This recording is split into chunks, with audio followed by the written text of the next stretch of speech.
नमस्ते बच्चों। आज की कहानी मैं आपको डेडिकेट करती हूँ। इस कहानी का शीर्षक है नदियाँ हमारा जीवन। तो ऐसा हुआ बच्चों कि एक नदी थी और वो उसका पानी बहुत साफ निर्मल, बहुत ही प्यारा। नदी में बहुत प्यारी प्यारी छोटी छोटी मछलियाँ तैरती थीं। नदी की जो धारा थी एकदम निर्मल स्वच्छ। तो उस नदी के पास एक झोपड़ी बनी हुई थी। उसमें एक छोटी सी प्यारी सी बच्ची रहती थी। नाम था उसका चिंकी। तो चिंकी अपने माता पिता और अपने भाई और अपने दादा दादी के साथ उस झोपड़ी में रहती थी। अब जो बच्चे गांव गए हैं कभी, उन्होंने तो झोपड़ी देखी होंगी, लेकिन जो बच्चे कभी गांव नहीं गए तो उन्होंने झोपड़ी नहीं देखी। तो बच्चों, जो आप स्कूल में जो आपको सीनरी बनाने के लिए मिलता है ना, आर्ट में, ड्राइंग में, तो उसमें जो आप झोपड़ी हट हट बनाते हो, उस हट को झोपड़ी कहते हैं। तो उस झोपड़ी में वो रहती थी। तो वो देखती थी उस नदी के आसपास, वो प्यारी प्यारी मछलियों को देखती थी नदी के आसपास बैठकर। वहाँ के वातावरण को, वहाँ की ठंडी हवा को महसूस करती थी। कभी कभी किसी पत्थर पर बैठकर वो उस नदी में पैर डालकर अपने पैरों से पानी को उछालती भी थी। तो उस पानी की लहर, पानी के साथ खेलना उसे बहुत पसंद था। अब ऐसे काफ़ी दिन हो गए।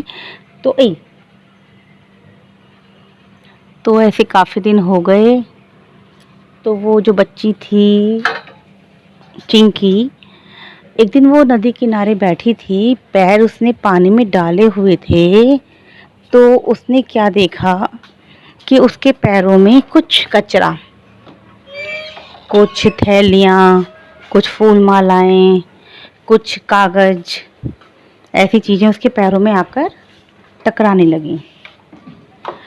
तो उस बच्ची ने अपनी मम्मी से कहा, मम्मी मम्मी देखो, आज देखो नदी में ये क्या हो रहा है। आज नदी का पानी उतना साफ नहीं है। तो उसकी मम्मी आई वहाँ पर, उन्होंने नदी में देखा तो नदी में दूर से कुछ कचरा बहकर आ रहा था। तो उन्होंने चिंकी को बताया कि चिंकी बेटा, ऐसे होता है जैसे हम पूजा पाठ करते हैं, तो उसके पूजा पाठ करने के बाद जो अवशेष बचते हैं, अवशेष मतलब उसका लेफ्ट ओवर जो होता है, बचा हुआ चीज़, जैसे जली हुई बत्तियां होती है, फूल मालाएं, फूल, ये सब जो चीज़ें होती हैं वो नदी में बहाई जाती हैं। और बहुत सारी फैक्ट्रीज का पानी भी, केमिकल वाला पानी, और बहुत सारी चीज़ें, जैसे नदी किनारे पिकनिक करते हैं तो बचा हुआ सामान, थैलियाँ और कोल्ड ड्रिंक की बॉटल्स वगैरह सब वो नदी में फेंक जाते हैं। तो ये तुम्हारे पैरों से वही चीज़ें टकरा रही हैं।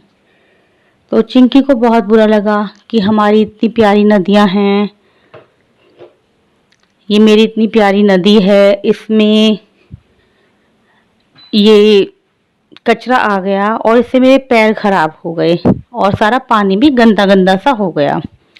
धीरे धीरे उस कचरे की मात्रा वहां पर बढ़ने लगी उस नदी में। तो चिंकी को बहुत बुरा लगने लगा कि यार, हमारी तो नदी गंदी होने लगी है। कितना साफ पानी था, हमारे जानवर इसमें पानी पीते थे, हम भी अपने सारे काम यहाँ के पानी से करते थे और यहाँ बैठकर कितना अच्छा लगता था। अब जैसे नदी का पानी गंदा होने लगा तो वहाँ पर मच्छर आने लगे और इस थोड़ी बदबू, स्मेल आने लगी। तो ऐसे ही कुछ दिन बीतते गए तो धीरे धीरे नदी में कचरा और बढ़ने लगा। और फिर क्या होने लगा, जो नदी में मछलियां थीं वो धीरे धीरे वहां से खत्म होने लगी। या तो वो मर गई या वो पानी की धारा के साथ आगे बह गई, क्योंकि नदियां तो गंदे पानी में नहीं रहती। मछलियां तो गंदे पानी में नहीं रहती। हम गंदी जगह पर नहीं रहते, ऐसे ही एनिमल्स, क्रीचर्स भी होते हैं, वो गंदी जगह पर नहीं रहते। तो वहाँ से चली गई। तो अब वहाँ का सारा वातावरण खराब हो गया, वहाँ पर स्मेल आने लगी, पानी में मछलियाँ नहीं थीं, नदी के साथ कचरा बहकर आने लगा, मच्छर मक्खियाँ होने लगे। तो वहाँ पर चिंकी और उसके जो आसपास के अड़ोसी पड़ोसी थे, उनका वहाँ रहना मुश्किल होने लगा। तो उसके दादाजी ने कहा, भाई अब यहाँ से चलो, यहाँ पर रहना मुश्किल है। तो चिंकी ने सोचा कि नहीं, ऐसे तो हम चले जाएंगे तो मेरी प्यारी नदी और ज़्यादा गंदी हो जाएगी। तो उसने क्या किया, एक छोटी सी जो एक मछली पकड़ने की नेट होती है स्टिक में, उससे पकड़ पकड़ के थोड़ा कचरा निकाल निकाल के बाहर इकट्ठा करना शुरू किया। तो उसको देखकर आसपास के और बच्चे भी आ गए, क्योंकि और बच्चे भी वहाँ उस नदी के आसपास खेलते थे।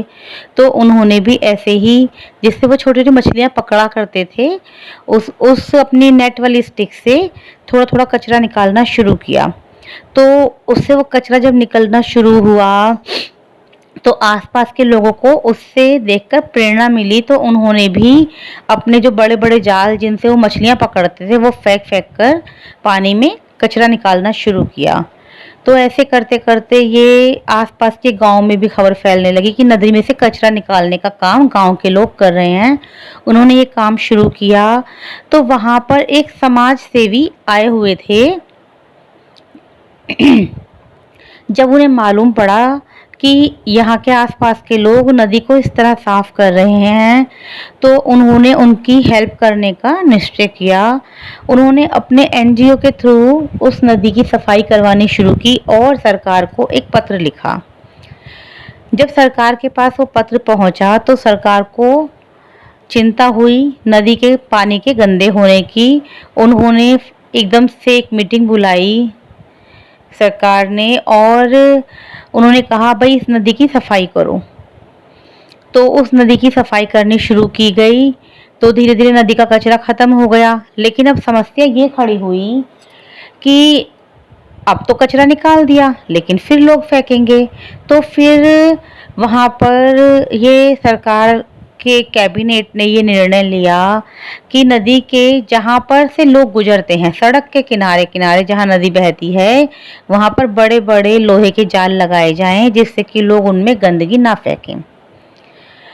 तो अब सरकार ने सड़क के किनारे किनारे, जहाँ भी नदी के किनारे सड़क थी, वहाँ पर लोहे के बड़े बड़े जाल लगाए। तो अब लोगों ने वहाँ पर कचरा फेंकना, वो कैसे फेंकते कचरा, जब जाल लग गया तो कचरा कैसे फेंकते। तो धीरे धीरे लोगों का वहाँ कचरा फेंकना बंद हो गया और नदी धीरे धीरे बिल्कुल साफ हो गई, पहले की तरह। पानी पहले की तरह साफ हो गया। वहाँ पर जो बदबू आने लगी थी वो भी खत्म हो गई। धीरे धीरे मछलियाँ भी वापस लौटने लगी। वहाँ पर फिर से पहले जैसा माहौल हो गया।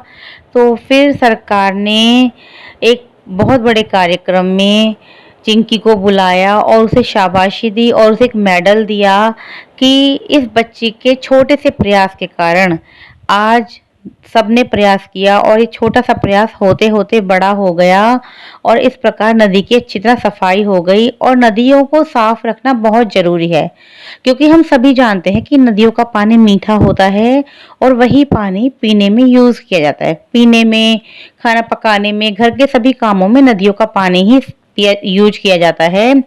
जो बहुत बड़ी बड़ी आप पानी की टंकियां देखते हो, उनको भी डायरेक्ट और इनडायरेक्ट तरीके से नदियों से जोड़ा जाता है और उनका पानी हमारे घरों में सप्लाई किया जाता है। तो सरकार ने चिंकी को बहुत शाबाशी दी और उसको और ये बोला कि अगर बच्चे किसी बात से प्रभावित होते हैं तो वो उस काम को करने के लिए छोटा बड़ा काम नहीं देखते, अच्छा बुरा नहीं देखते, वो उस काम को करने में जुट जाते हैं। और हम चिंकी के साहस और बुद्धिमत्ता की प्रशंसा करते हैं। तो चिंकी बहुत खुश हो गई और उसने निर्णय लिया कि वो अपनी नदी को कभी भी गंदा नहीं होने देगी। तो बच्चों, हमें जो कुछ भी हम खाते पीते हैं, जब कभी हम पिकनिक मनाते हैं और किसी नदी तालाब के आसपास जाते हैं, तो हमारी ये ड्यूटी बनती है और हमें ये करना भी चाहिए कि जितना भी हमने वहाँ पर जो कुछ भी चिप्स और कोल्ड ड्रिंक्स जो कुछ भी खाया पिया है, उसके खाली रैपर्स, बॉटल्स वहाँ पानी में ना फेंकें। उनको एक कैरी बैग में बांध कर आसपास किसी डस्टबिन में डाल दें, जिससे कि हमारी नदियाँ गंदी ना हो और हमें पीने के लिए मीठा मीठा प्यारा प्यारा अच्छा अच्छा पानी मिलता रहे।